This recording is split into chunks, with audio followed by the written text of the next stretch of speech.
we ready? Yeah. All right. Hello. Wow. I'll go lower here. Welcome. Thank you all for coming. We're thrilled about the rain, although it did stress me out for most of this afternoon. So I'm glad you all were able to come out anyway. My name is Paloma Lopez, and I am the education manager at the Indian Arts Research Center here at SAR. Thanks again for coming, and thank you to everybody who is watching at home. I would like to begin by acknowledging that the School for Advanced Research is situated on traditional Tewa lands, Ogopogo Wenge, and that our campus is surrounded by the landscapes of Pueblo, Apache, and Diné communities, all of whom maintain strong ties to this place. We are gathered here this evening to celebrate our 2024 Ronald and Susan Dubin Native Artist Fellow, Kevin Aspaas. It has been a real pleasure having Kevin with us on campus this summer. Apart from being a singular talent, he's creative and inspiring and so very generous with his knowledge. As much as these fellowships are for artists to learn and explore their crafts, we also benefit from having experts on campus. I can't tell you how lucky we felt to be able to rediscover our textile collection with Kevin and how much we learned just from listening to him speak on something he is so passionate about. He will certainly be missed when he leaves us, but he's not going too far, at least not right away. He will be at SWAYA this year, so be sure to stop by and say hello. I just wanted to take a moment to share a little bit about Kevin for those of you who don't yet know him. Kevin is a Navajo textile and fiber artist who is most known for his work with the Navajo wedge weave technique, an innovative technique first developed by Diné weavers in the late 19th century, but rarely seen in contemporary Native weavings today. While in residence, Kevin continued to push his boundaries as an artist, experimenting with technique, design, and color. As part of his proposed project, Kevin began work on a textile that combines the wedge weave technique with the two-faced twill technique to produce a piece that is the first of its kind in Navajo textiles. Before I turn things over to Kevin to tell us a little bit more about the work he's done here, I just wanted to remind folks watching from home to put any questions that they might have in the chat, and we will try our best to get to them all during the Q&A. And finally, I'd like to extend a big thank you to Susan Dubin, who is here tonight, and to the Dubin family for their continued support of this incredible fellowship. So without further ado, please extend a warm welcome to Kevin Aspaas.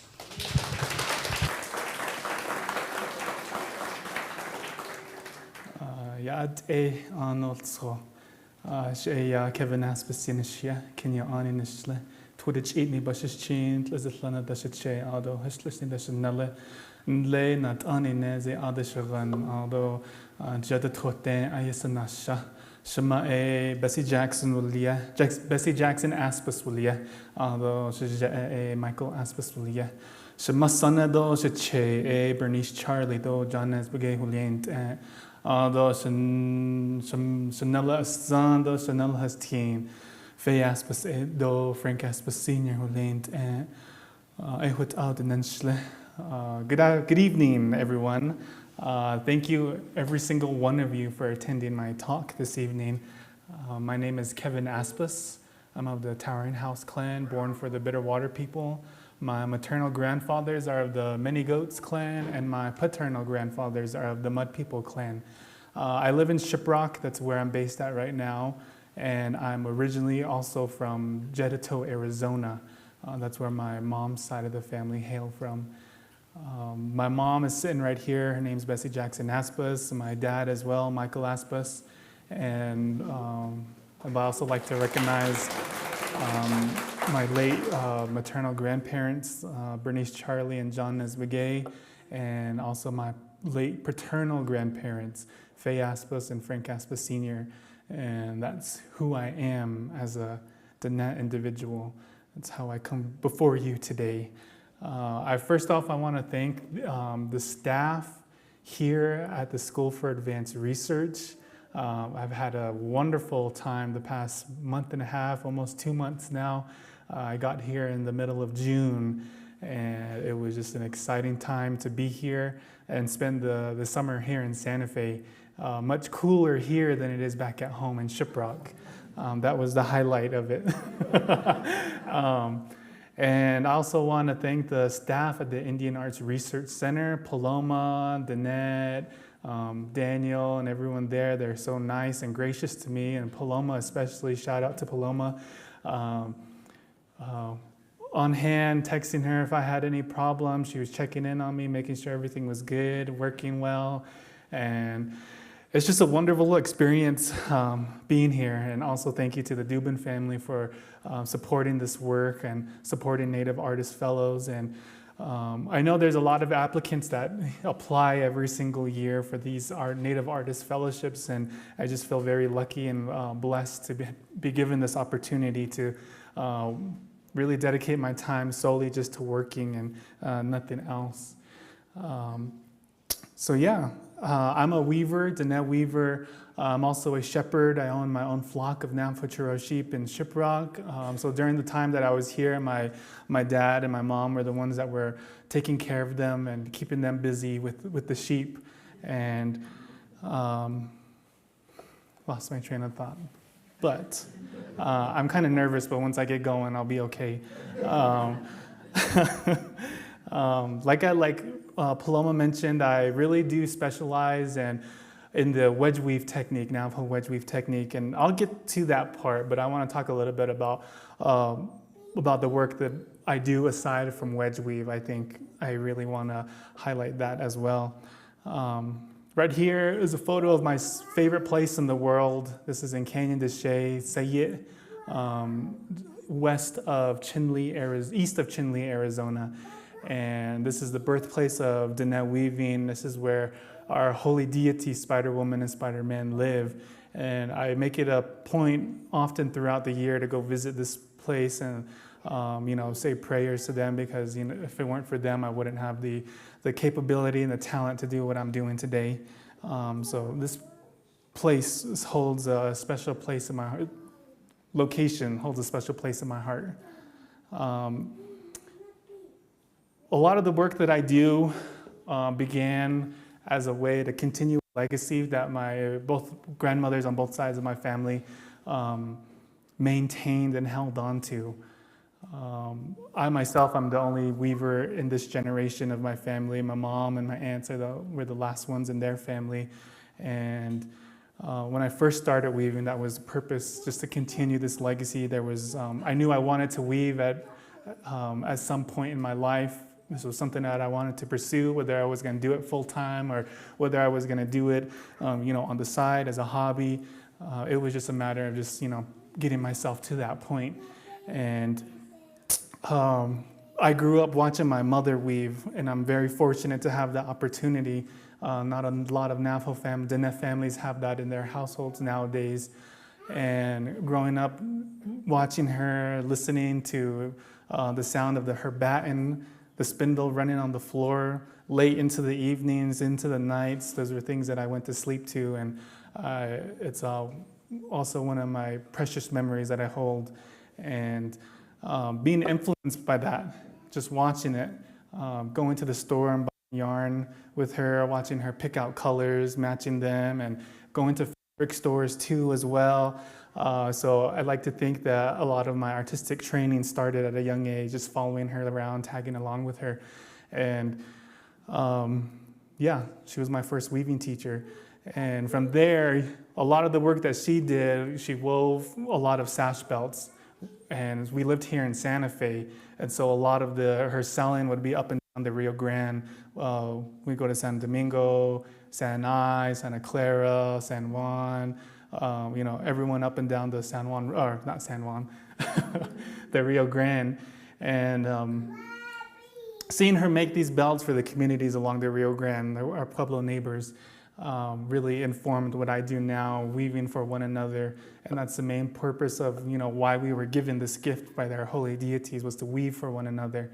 And so when it came to my time to being a weaver and really honing my skill, really practicing repetition all the time, I wanted to weave dresses. I wanted to make belts for people in my community, because I felt like it was an obligation and also a responsibility to make these things accessible for our communities, whether it is for events or ceremonial activities that were going on throughout the year, and getting those type of requests, and even down to, families bringing new life into the world, birthing practices, traditional birthing practices. And that part of my work is most satisfying to me, to myself, because what I do serves a purpose other than being hung up on the wall and viewed in that manner. So these next few slides are works that I've done over the past 5 years, I believe. I've done a lot of dresses, gotten a lot of requests for dresses, and these are arguably my most favorite pieces that I do, and because I get to see these pieces being worn and being utilized. And I like to say that a lot of the land that we live on has memory of what we used to wear, and has memory of what we used to do and how we used to carry ourselves out on the land. And so even when I'm weaving, sitting at the loom, what I've learned is that from my different mentors throughout my life is that when you're sitting at the loom, you're sitting at the world, you're asking for rain, you're asking for moisture. And so when these pieces right here are out and about and they're being worn and utilized, that's my prayers, asking for that. And I live in Shiprock, so I have to include Shiprock in the background for dramatic effect too as well. Here's another piece that I wove. This one went to San Felipe. I have a couple of relatives that live in San Felipe, Pueblo, and my uncle requested me to weave this for his granddaughter. So this is a one piece, one shoulder manta that she wore for her graduation. Here's another piece that I wove for a veteran. I really wanted to emphasize the red on this because red is symbolic of what a warrior is. And the veteran that I wove this for, she was a warrior. And in a lot of our, in our culture, women can be warriors too as well. They're given warrior names. And I grew up with women. I have 4 older sisters, so they keep me in line. So I know I know how to stay in line because of them. This is a dress that I made for my sister. She's sitting here today for her graduation. This was sort of a way to memorialize my late uncle, Dan Jackson. The designs on here come from his bracelets that he makes, that he used to make. And I recently began using this, a hallmark that was something similar to what all of my uncles did. It's a little hogan that's right there at the bottom left-hand corner of the weaving itself, and that's their hallmark too as well. So if you have any Jackson pieces, there'll be a hogan with Jackson in it. And this is the way I've continued and honored that legacy that they carry on, that they created in terms of silversmithing. Here's another. This is one of my early dresses. This is when I was really trying to figure out what I wanted to do and how I wanted to design dresses. This was probably like my second dress, I want to say. So a lot of work needed to be done in terms of design, composition when it came to dresses like this. And now onto the belts. Sash belts hold a special place in my heart because I learned this. This is the first style of weaving that I learned from my mom. And arguably now I'll say that my mom was the toughest teacher that I had. There was a very specific way I had to do things. Things had to be tied a certain way. Strings had to be twisted a certain way. And if it wasn't done that way, she would take it out and make me do it over again. There was chances where I would get to sit at her loom and weave on what she was working on. She would allow me to do that. Of course, it wasn't good enough for it to stay in place. So afterwards, she would take it back out and continue on what she was doing. So a lot of the belts that I do now, I want to say they have met that standard that she set for me. And a lot of my friends tell me that I'm a better belt weaver than I am a rug weaver, which I don't know about that, but they are really fun to do. Weaving is just such a long process too. Belts give me instant gratification because I can weave one in a day and be done. And it's like, okay, I finished something. Now I get to go back to my other work. But I do, the special thing about these belts too is that recently there's been an increase of home births, traditional Navajo home births back on the reservation. And, families reach out to me for these. And the purpose for the belts is they're hung on top of the hogan and the women hold them as support while they're during labor. And so I think that kind of feeds my ego because, my belts can withstand the weight of a pregnant woman, I don't however long she's in labor for. So I'm really it's also very special because I have just a little bit part in bringing, helping, assisting a little life come into this world.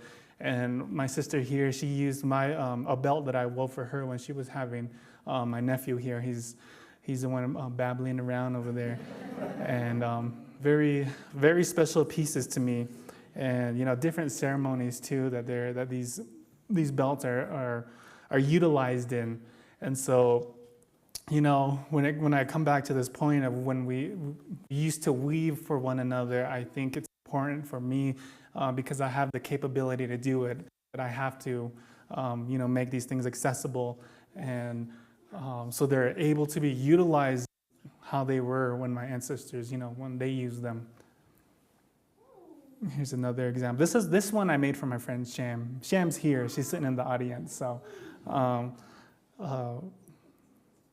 A couple more belts. And my favorite thing about sash belts, Navajo Diné style sash belts, is that throughout history, all our fashion changes. We go from a rug dress, calico shirt, calico skirts, blouses, then into what we wear nowadays. But a sash belt is the only piece of utilitarian wear that has remained the same and has not changed. So in a lot of Diné communities, you'll see a lot of women wear sash belts with their skirts, everyday wear, especially during fair season. So right now it's fair season. We have fairs going around the reservation right now, and gallop ceremonials going on. So you'll see a lot of Navajo women wear belts, and that's the only piece of utilitarian wear that has never changed. It's remained constant, the colors, the designs, and things of that nature. And I just feel very proud of the work that I do when it comes to making these belts. Now I get to talk about wedge weave, which I'm pretty sure a majority of you came here for. Wedge weave itself was woven in between 1850 and 1890. So during that time period, right before the Long Walk, during the Long Walk, and a little bit after the Long Walk. And that's an important time period to learn about because there's a lot of experimentation that goes on in Diné weaving during that time period, a Long Walk, and a little bit after, before the trading posts really become established on the reservation. And this is an example of that experimentation and that innovation and the creativity. I often say that Diné wedge weave, Navajo wedge weave is the epitome of Diné creativity at its finest, because there's no influence from any other cultures. We have, our Pueblo neighbors, we have the Hispanics, and then we have the Americans, three cultures that we're interacting with. And wedge weave, you don't find any example of wedge weave in those three cultures. And so that's why, I argue and say that it's the epitome of Diné creativity. Another example that I compare it to is the chief blanket, the first phase chief blanket, something that's iconic, indigo band, black. Hello? And, but wedge weave often gets overlooked by that. And that's partly because of both trading post influence, but also the way the weave structure is itself. So it's both a design element and a technique. I say design element because normally they're zigzag stripes resembling lightning, but also in the technique itself, the weft is woven at a diagonal angle. So versus something that's woven horizontal, completely horizontal, the weft is woven at a diagonal angle. So that produces a pulled warp effect, which is another name that wedge weave has, which is pulled warp. And so because of that pulled warp in each row of the wedge, it produces a scalloped side. So you see on this piece right here, this is one that I wove back in 2018, I think it was. And the sides are not completely straight, so that's a characteristic of wedge weave. And that scallop effect is arguably my favorite part of wedge weave because it throws a lot of people off. When you think of textiles in the Southwest, you think of a perfect rectangle, a perfect square. You imagine this elaborate border around the piece and just geometric designs, natural colors. Wedge weave does, and they lay flat. Wedge weave does none of those. Wedge weave does not lay flat. Wedge weave is not perfect with the scallops. And wedge weave, they can be woven in any type of color. But majority of the historic textiles that I've personally seen, they're a lot of aniline dyes, a lot of red, a lot of white and yellow, and a couple instances of indigo. But that's, a brief history on Diné wedge weave. And this one I titled Woolachi Red Ant. And the reason why is because outside, back in Shiprock, we have this garden that we used to have in the backyard, and there was always ants that were coming in to the garden, taking what, we're coexisting with one another, so they're taking what they want. And I was just watching them, standing there, looking down at them, watching what they were doing, and they were just like zigzagging back and forth, back and forth. And so I started weaving this piece, and the name just came upon me, Red Ant, because the majority of these colors are in a reddish hue. Here's another wedge. So these are all wedge weaves now. This is one that I did back in 2020. 2020 was the pandemic, so there was a lot of, I didn't do the markets that year, so I struggled a lot. So I made a lot of small pieces and sold them on social media, which is, a lot of my friends supported me during that time. And this is one of the pieces. This is all indigo except for that white, various shades of indigo. Right now, indigo is my favorite dye. There's just something that's timeless about it. And blue is just a very unique color. And it's very difficult to achieve naturally too as well. This was the first really good wedge weave that I produced. It's a revival style wedge weave. And I say revival style because it really emulates historic examples of a wedge weave with the red and the blue and the white. People, when I first made this, it was kind of funny. They were thinking about red, white, and blue, USA, America, and that really wasn't the purpose of it. But the red is cochineal, and then the blue is all indigo, and then the white is a natural color. This was my biggest piece that I've ever woven. It's about 4 feet wide and 6 feet tall. So it really was. I intended it to be, to be a blanket of sorts. And this one's currently, I just found out a couple months ago, is at Yale University. It made it into their collection, so I'm happy about that. This is a really cool piece. It's a really tiny, really tiny piece that I did. Indigo and cochineal as well. And the scallops on this, I really say if someone's weaving a wedge weave and there's no scallops, it's not a wedge weave in my opinion. Here's another one that I did. Indigo and cochineal. And the black is an aniline dye. This one, the colors on this right now in the photo, they don't really match up true to what it is right now. I didn't take this photo, but this piece is currently in the Horizons show up at the Museum of Indian Arts and Culture. So if you have any time, you can mosey on up there and see this piece on display. I've gotten a lot of good feedback about this piece, and I'm really surprised about it because honestly, I'm gonna be honest, it's not my favorite piece because I wove this. This was the first piece I wove after my late uncle passed. And it was a very difficult piece for me to finish because when you're sitting at the loom, you have a lot of time to think. And that grief and just the sadness, and they tell us you're not supposed to weave when you're in that kind of state and that kind of emotion. But there was really no other way to process all of those emotions that I was feeling aside from sitting at it and really just thinking about all of those, going through the emotions anyways, and not pushing them off to the side. And so yeah, this is really not my favorite piece, but it's really beautiful, and I'm really glad the feedback that I get from it is amazing. And all of this is indigo. There's white, a natural white and a natural gray in here.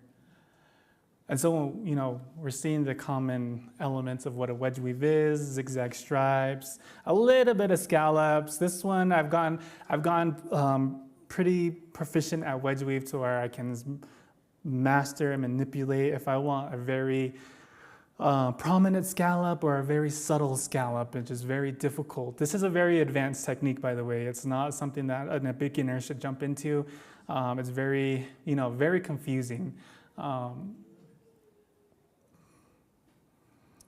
This is another piece that I recently did. This is when I started creating that hallmark, so that little hogan on top. I recently started that last year, I don't remember. But this is all cochineal, various shades of cochineal and indigo. So all the reds, pinks, purples are cochineal. The blues are all indigo. My favorite blue on this is that very light baby blue on the left side of this wedge. And because that's when you're reaching the end of the dye bath, the indigo dye bath, and you're exhausting it and using as much pigment from it, you're finally be able to produce this color, and which is very difficult. I don't know how much yarn I used just to exhaust it, but it was a lot. Here's another one. This one I called Carrizo Summer. So Carrizo is a mountain that's west of Shiprock. It's the oldest mountain on the reservation, and the reason why I called it Carrizo Summer was because that summer it was just lush and it was just green. And so when it came to weaving the piece for green came to mind. Green's not my favorite color, but these greens are yummy to me. This one, I did this back in 2018. This was a crazy piece. What's crazy about it is I experimented a lot with this. This is all indigo and then the natural white, but you can see in the bottom portion of the weave itself, there's a twill technique in there. And so this is the first example of both techniques coming together as one.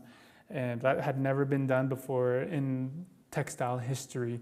And the difficult part about it, the reason why I didn't finish it throughout the entire piece was I was picking the counts by hand. So normally when you set up a twill weave, you set up your heddles, string them up, that way you're able to, move quicker through the weave. But this one, I sat there and I was picking all the strings for it, weaving the yarn through, next one.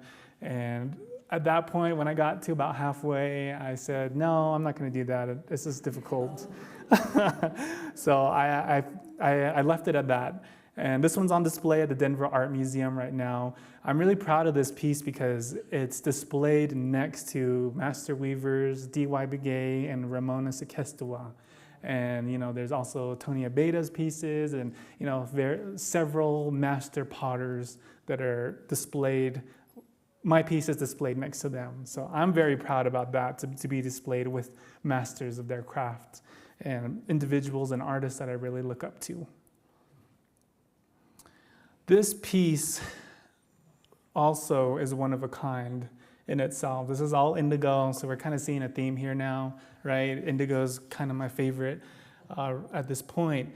What's unique about this is that I wove this entire wedge weave in a twill pattern, and not just any twill pattern. So if you meet a Navajo weaver, Diné weaver, they'll tell you twills are kind of easy once you master them. But the technique that I did was a broken diamond. So the previous piece that I showed right here is a regular diamond twill. All the diamonds are closed. This one, I don't know, I have a zoomed in picture of this, but this is a broken diamond. So the diamonds are not complete, they're opened up. And this is, in English it's called broken diamond. In Navajo we call it so that's horn-toed twill, and that's the rough translation of it. And the difficult part about it was maintaining all the diamonds staying lined up with one another. It would have been easier to just, just mindlessly just weave this thing and not line any of the diamonds up. But I wanted to keep all of them lined up. And this is a part of the, you can notice the pulled warp effect. So not all of the diamonds are completely vertical. They're all skewed at an angle in each row. And there's a little tufted action down at the bottom from my sheep, locks of Navajo-Churro fleece that I put at the bottom. So right here is what I'm talking about, the lining up all the diamonds. So I wanted to keep the pattern itself continuous. So there's really no break. So I don't know if you can see right here where this diamond right here continues into this next row. Right here continues, right here. It breaks in half a little bit, but it continues.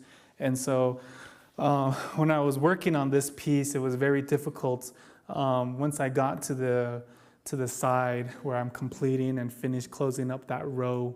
And yeah, it was fun to weave, but it was very difficult and very mind-blowing processing all of this. And the crazy thing about it is once I finished this piece and I took it off the loom, I did not like it.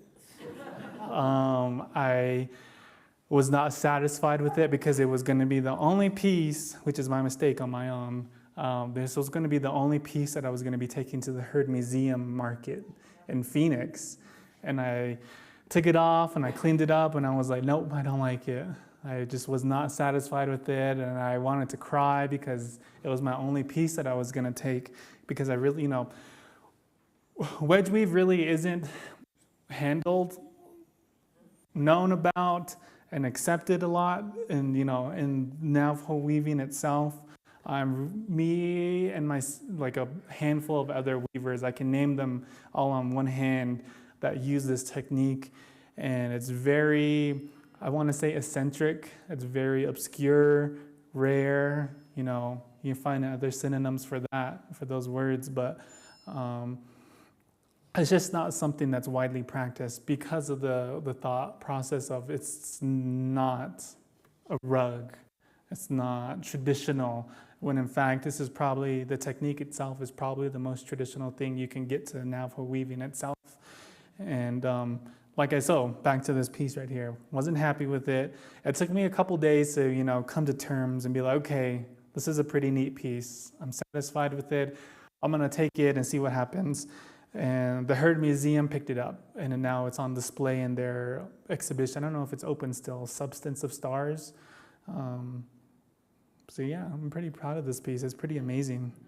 And so when I talk about the weft is woven diagonal, you build up the corner, you build up the angle starting in the corner, and then you inch out to the next warp string over, always returning to the left or right side of those salvage. And that's what creates the angle. Now you can manipulate however dramatic of an angle you want, based on your warp spacing, the weight of your weft. There's all these variables that go into weaving a wedge weave. And yeah, it's a lot of thoughts to think about when it comes to weaving wedge weave. This piece right here was really out of my comfort zone. I just finished this last week, and it's at the studio right now. I haven't cleaned it up or anything, but I can show you guys when we get over there. But stepped out of my comfort zone with this piece, with the colors mainly, because this is not my color palette right now. But I really wanted to do something that was really different from what people normally know my wedge weaves as. And I really do enjoy looking at that corn right in the middle. This is the first time I believe that wedge weave and a pictorial have matched together too as well, and making a wedge weave pictorial in Navajo textiles anyways. And I really wanted to showcase what else we can do beyond regular zigzag stripes. And there's a lot of non-Navajo, non-Diné tapestry artists that do experiment with this technique. And, there's a plethora of them out there. And, I feel it's important for them to, always mention where this comes from and who innovated and who created it. But they really do a lot of different things with wedge weave itself. So drawing inspiration from them and, wanting to go beyond what I normally do is what really inspired me with this piece, especially being here and having the space to do it, an open big studio to do this in. And, really no distractions, nobody coming in and saying, well, you should do it like this and things of that nature. So I'm really proud of this piece. I'm excited to see what happens next week at Indian Market. I also want to tell you guys a story. When I first started doing wedge weave, I learned Katie and back in 2014. And I was doing the sampler piece, did 3 zigzags, said I need to do this, went home, warped up a big 4x5 textile, started weaving it.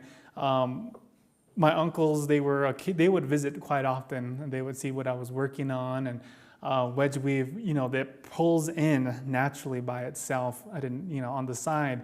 And I remember weaving, and even my mom and the parents too, they would come in and peek in, and they'd see what I'm working on, and they're like, son, you need to tie a string and pull this out. You need to keep this straight. It needs to be straight. And I kept telling them, no, that's how it's supposed to be. And for about 2 weeks, while I'm working on this piece, everyone's telling me, you need to pull this out, you need to make this straight. So to appease them, I just threaded a cotton string, tied it, and then attached it to the loom. No tension. It was just there, just present, just to get them off my back. And so uncles come in, they're like, oh, okay, good, you have it. It's there, it's working. It's already straight, you see it? And it was, it's funny to think about. But then after, once I really started getting going and, rolling with this technique, and at that point, they kind of just backed off, and they were like, that's just his thing. He's just going to do it. I'm also going to mention this. I've been approached and said, oh, you're the one that weaves crooked rugs. And which is, you got to have a lot of guts to say that to a weaver and criticize them in that fashion. Partly probably because I was younger and didn't really know what I was getting myself into. But, things of that nature. So being here, being in a comfortable space to experiment really did help a lot. And in terms of my project, the one that I put on the application that we all saw on the internet, if you were looking, doing the two-face wedge weave in the two-face technique, I did it, figured it out. It's a longer project than I expected anyways. It's at the studio right now. I started it, small little portion, but it's gonna take a while for me to finish and, go through that, finish the piece, because it's a fairly large textile too. I wanna say it's about 20, 30 inches wide, 35, 36 tall. So it's a pretty big piece. And now on to the historic textiles this was my favorite part of the visit, favorite part of the being here at SAR.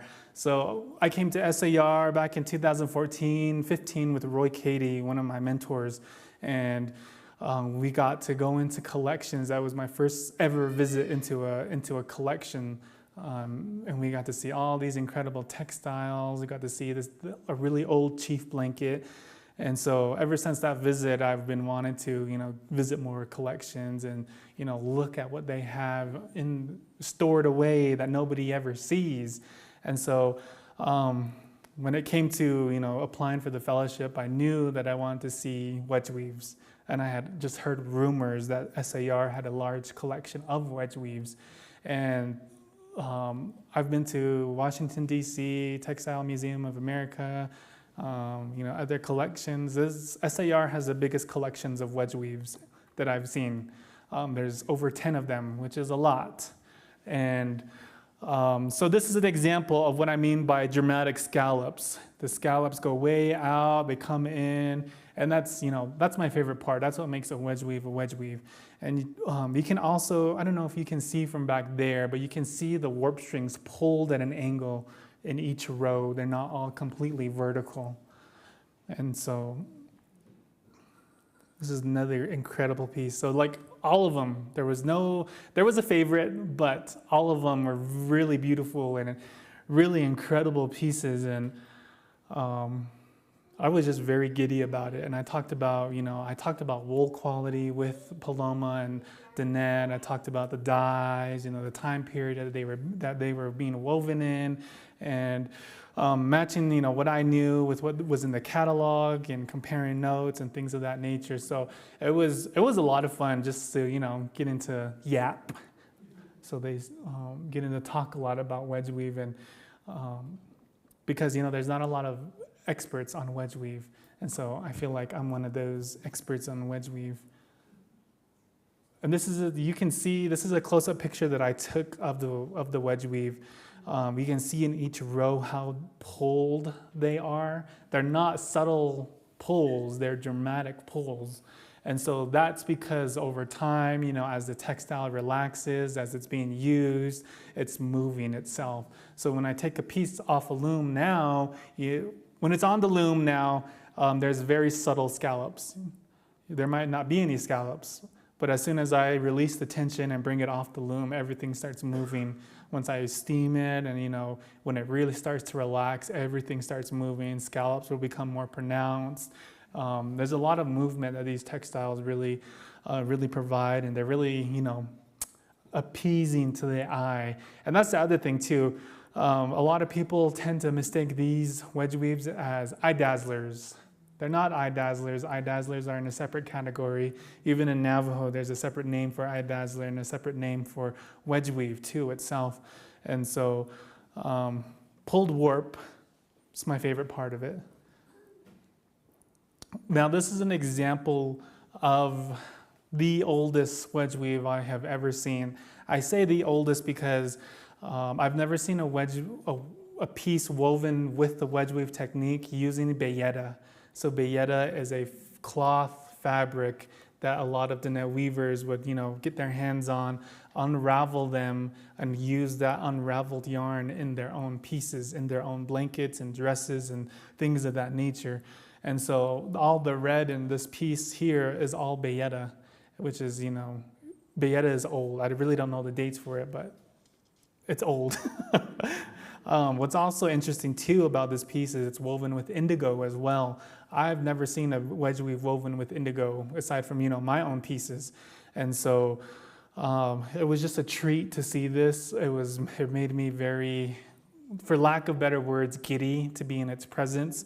It's a fairly small piece. It's labeled as a child's blanket, which is why I folded it like a blanket. And this is something that I really like to do with historic blankets. Before the long walk, a little bit after the long walk, I like to fold them in the image that they're going to be worn as if they're going to be draped on somebody. Now, majority of these textiles are treated with chemicals just to preserve them, so you can't really wrap them around yourself and drape them unless you want to be exposed to, arsenic, but which is something you don't want to do. So this is the next best thing I can, to give me a visual on what it would look like draped on somebody. I also have an affinity for women's clothing, women's wear, utilitarian items. There's a chief blanket in the corner, but the four on the right side, right here, are examples of Diné woven mantas, fancy mantas. There's these two blue bordered, indigo border mantas that are woven in a diagonal. These are all woven in twill, by the way, which is, these two blue ones with the blue borders are, they're normally commonly known as Pueblo mantas, Hopi, Zuni, and that sort. But as soon as I looked at them, I already knew that they weren't woven by Hopi, Zuni, just because of the way it's woven, as if for someone having a trained eye on what we weave, it was easy to know and easy to figure out this is not woven by anybody, any of the Pueblos. It might have been, found in the Pueblos, but it wasn't woven by them because of the structure. And, they're very particular about how they make these pieces. And there's characteristics that didn't match up with what they would normally weave. So these are women's wear, shoulder blankets. They can be used as dresses. And I just think women's utilitarian wear is overlooked and underrated. They're very beautiful pieces. And I have never seen one that's been badly woven before. And in this time period anyways. And there's just something about seeing historic pieces and imagining them, how they would be worn and how they would be presented if they were worn on somebody. And so, one of my goals now that I've seen all of these mantas is to weave one, something similar. This is a high standard to reach to. The wool quality, the weave structure, the spin of it, there's a lot of things that, I'm not there yet, but want to be at that point, want to get to that standard and that our ancestors used to weave. And so hopefully, maybe within the next 5 years, I can, what was I going to say?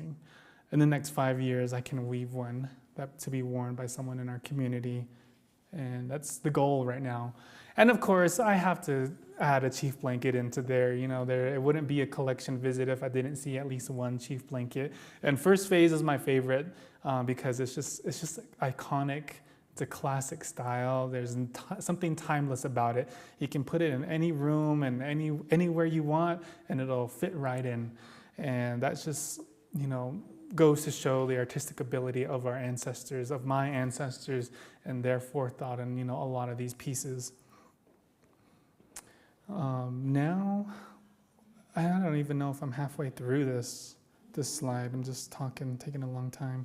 But so I do a lot of the dye work myself. I love to work with natural dyes. Natural dyes are the way to go. They're a lot safer, they're eco-friendly, safer to dispose of, and safer to handle. And so this picture is me when I first started learning how to dye yarn with Roy Cady, going out on the land, picking different plants, experimenting. So all of those yarn swatches on my arms right there are from that dye experiment, that dye class. And there's indigo and all of this cochineal up on the wall. There's another example of this. This was more just an aesthetic photo that I wanted to take. I had this really nice ring. My hands were blue and the yarn. So I did this cool collaboration with a Navajo potter, Jared So, and he made the pot that's in the photos right there specifically for dyeing. And I personally have always wanted to dye with a pot. So when he reached out to me and wanted to do this project, it was already an automatic yes. Of course, we did indigo with it, and it was really neat to see how the pot itself on the outside changed when it was exposed to smoke around it. So on the right-hand side, there's the vessel before it really gets exposed to the heat and the fire. And then on the left-hand side is at the end of it. It had just became black on the outside. And it was produced, some beautiful, beautiful indigo dyed yarn. And there's the indigo itself. There's the indigo flower, that big blue bubble right there. That's the indigo flower. Oh, shoot. I wasn't supposed to add this one, but this is all my indigo. There's my Copenhagen skin on there. I also grow cotton, so I got cotton seeds from Hopi and Zuni, and I started growing it and learning how to process cotton as well. It was a very fun project, and it was very neat to see them grow throughout the summer into the fall and actually getting fiber from it. I had started with 12 seeds, so it was a very make it or break it type of season. But from those 12 seeds, I got more than what I expected, so it was very exciting. This was, I carded the cotton and then I spun it. Spinning cotton is very different than spinning wool. I use a smaller spindle, it has a clay whorl. It's a lot faster because cotton has a shorter staple, so it needs a faster spin. I can't use my regular lap spindle with it. This is shearing sheep. No, now I'm just going through photos right now. Shearing sheep. This is me and my friend Alicio. We got asked to shear sheep for a relative out in Many Farms area, and we went out there and we were competing all day to see how many sheep we could shear in a day. He won by one because we were also getting paid for each however many sheep that we sheared. So we were trying to, not only that, we were also trying to get it done as fast as we could because it was hot out there. Now I use hand shears. I don't use electric shears. I use hand shears. All of it's by hand. It's a lot of time to do this by hand. A lot of practice goes into it, and also learning how to handle the animal while they're tied up and being nice to them. I have lambs now that have never been shorn. When I sheared them this past spring, they were freaking out. They were, wily. But the older ewes that I have, they knew what was going on. I let them sniff the shear. I made the clipping sound, and they laid there and they just relaxed the entire time. So they knew what was going on, but the lambs didn't. Here's an example of a fleece, a Navajo-Churro fleece. Now, Navajo-Churro is a dual fiber, dual coated fleece. So there's a soft undercoat and then there's a longer outer coat. So that longer outer coat kind of looks like hair almost. So whereas, we think of sheep, we think of something something fluffy. Navajo-Churro sheep, they have long fibers. And these are my sheep and their lambs. They're cute. This mother right here, this ewe, I love her because she has what we call a churro stomp. So I pinned her up and I jumped in the pin with her because I wanted to take pictures of them, and she rammed into me, and she kept stomping at me. Like she would stomp at me, like telling me to get out of here, like scram. And she's a very protective mother, which is a very good quality to have. And those are more lambs, cuties. This is our trip up the mountain. So my mentor, Roy Cady, has a sheep camp up on Carrizo Mountain. And every summer they take their sheep up to graze up in the mountain where it's a lot cooler. There's a lot more forage up there.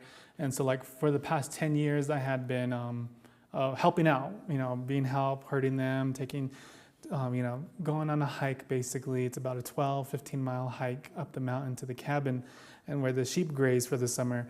And when I started my flock eventually ended up joining in the combined flock and making the trek up there with them.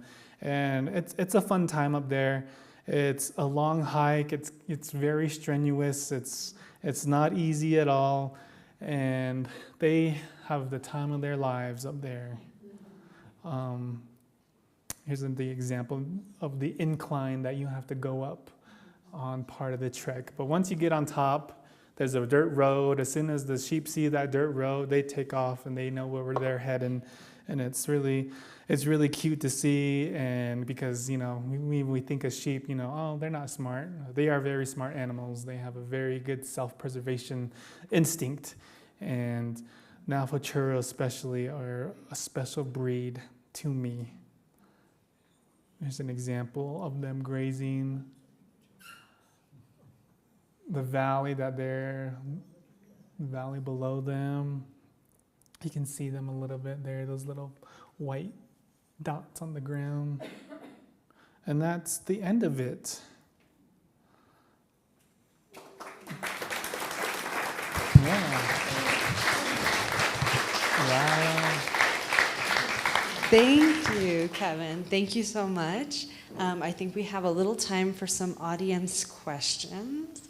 So if you have your question, just raise your hand and I will bring the microphone to you. Yes, sir.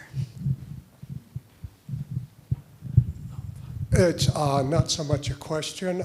You have something at the Museum of Indian Arts and Culture now, and you had a little plaque, Yeah. and you wrote something on it that was very moving to me. Can I just read it? Yeah. You wrote, although it was a tough piece to complete, it brought me healing and comfort.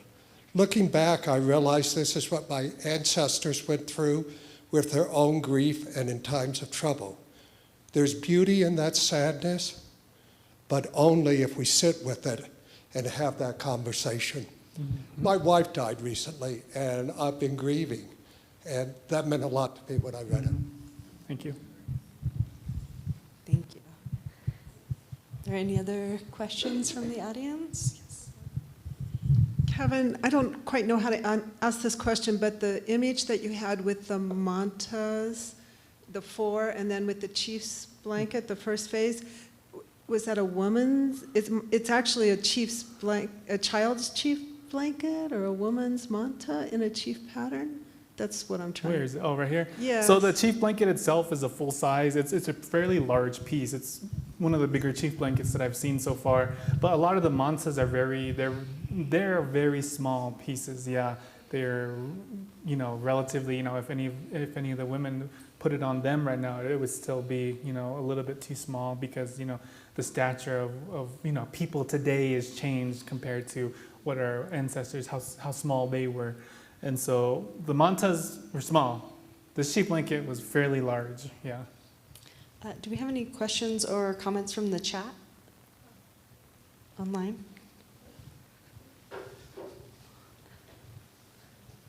I'll come back to you, I promise. Yes, please, thank you. Okay, we have a comment. Kevin, this is directed at you. It's from Lane, one of your wedge weave students. They said, amazing talk. Which of the historic textiles in the SAR collection was your favorite, and why was it so meaningful to you? My favorite was the child blanket, the oldest example of the wedge weave technique itself. That was my favorite just because I had never seen a wedge weave or a textile with wedge weave in it that is very old. A lot of these wedge weaves are dated around 1880, 1890, but this one, Kate Kent, a historian, had dated it to 1870. So it's a good time frame, and also it was very exciting just to see the bayeta being woven in it along with indigo, and yeah, this was my favorite piece. We had a question here. Yeah. So before you start weaving, do you have a complete picture of the finished your weaving product, or do you develop the designs while you weaving the process? Yeah. So a lot of the times I don't draw them out. I really don't. And then to be honest, I don't have a complete image in my mind of what it's going to look like. What I see in my mind doesn't completely 100% translate over to what I want to weave. And when I'm working with wedge weave specifically, I won't see the full textile until I get till about the third row. And then from there, it might change, I might expand on it. But a lot of times I let the colors influence what I'm going to be working on. And I go from there. With the dresses, I have to draw them out, the designs, because they're orders. And so families like to have input on what it's going to be. Some families want their grandmother's borders woven onto it, so I take that into account too as well. And some of them just really, want something that I had already done that's similar. So it gives me an idea of what's gonna happen. When it comes to the belts, I don't draw anything out. I go, I have it in my mind. I know what's gonna happen, and I'll play around with that first design. Once I feel comfortable with it, then everything just speeds up, and I'm able to work through the whole belt itself fairly quickly. You mentioned this wedge weave style starting around 1850 or thereabouts. Are you familiar with any traditions that sort of lend some light on how that started or why it started? So I don't really know why it started, how it started. I know I've heard a comment that someone said that, because we didn't know how to weave diagonals horizontally, that wedge weave was born from that. So we were weaving it, diagonal angles. I don't know how true that is. I do know is that there's a lot of speculation that I myself have, some other master weavers have, that this technique itself, it came out of the Eastern Agency of the reservation, so Crown Point, Torreon, that area, simply because of the proximity to Hispanic settlements, American settlements, that are able to obtain these blankets, obtain these items, and they survive a lot more when they're in their households, like compared to something that's utilitarian, that stays in the community or Pueblo communities. They're going to be used a lot. They're going to go under wear and tear, so they might not survive too much. So in terms of, why it was created, your guess is probably as good as mine. But if I had a time machine, yeah, I'd go back and that'd be the first question, mystery I'd find out. Are there any other questions? Here we go. I was just wondering, you're saying you're mixing the wedge weave with two-faced twill, and is that the same as just weft-faced twill, or what is two-faced twill? So twill, it's two-face two-face is an offset, an example of a twill technique. I say twill because normally when we work with twills in Diné weaving, there's 4 sticks on the loom, 3 heddles and 1 shed. So the two-face technique itself, people call it also a double weave. I call it two-face because there's 1 face and there's 2 face. There's another face on the other side. But I guess I should, refer to it as a double weave. There's 2 fabrics on one side on 1 piece. And so it is a plain weave technique still, so there's no diamonds, there's no other shapes in the design itself unless I myself am manipulating the yarn on one side. Now there's master weavers that can completely do one whole G, like a 2 gray hill on one side, and they'll do a ganado red on the other. I'm not there yet. I'm not at that point. That's very difficult. That's a very long process. But putting wedge weave together with the double weave, the two-face technique is something that I'm working on right now, yeah. I think we have time for one more. I'm asking this because I don't know if it's inherent to you as a native, artisan or maker, or whether it's a conscious choice or maybe a combination of both. But can you reflect on the importance of doing everything yourself, of growing the cotton, of raising the sheep, of shearing them, of dyeing? Was that inherent to you, growing up, or was that a conscious decision in your making? So I personally have always wanted sheep. Even before I wanted to weave. I learned how to weave first, and then from there, I learned about Daisy Togglechi, Sadie Curtis, Mabel Burnside Myers, very famous master weavers on the reservation back at home. And so learning about these master weavers and their the work that they do with their sheep, that's what also inspired me to want sheep at that point. Once I became a weaver, it was kind of just a conscious, well, at some point I'm going to get sheep.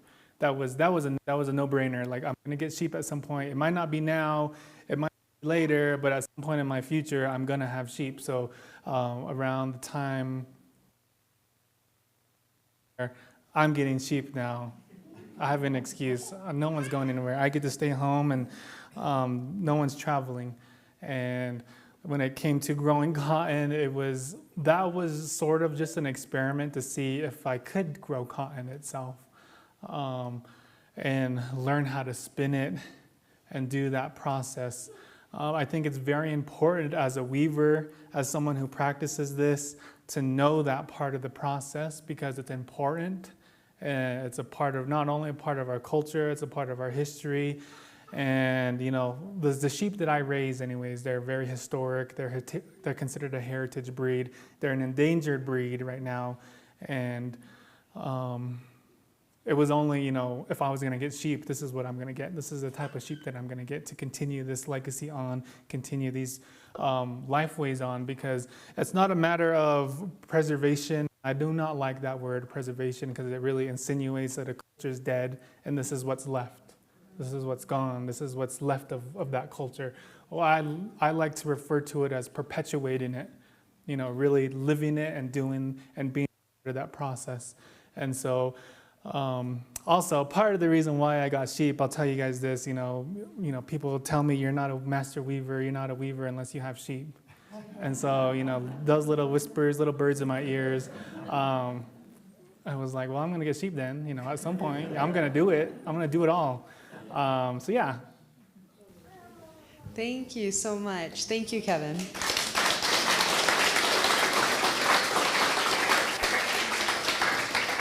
Thank you again for coming out tonight. We are going to head over to the studio, and you're all welcome to join us. Kevin's going to show us some of what he's been working on. We also have some light refreshments, so please join us. Thank you so much. You can follow Catherine back here. She's waving her arm. She will walk you if you don't know how to get there. Thank you.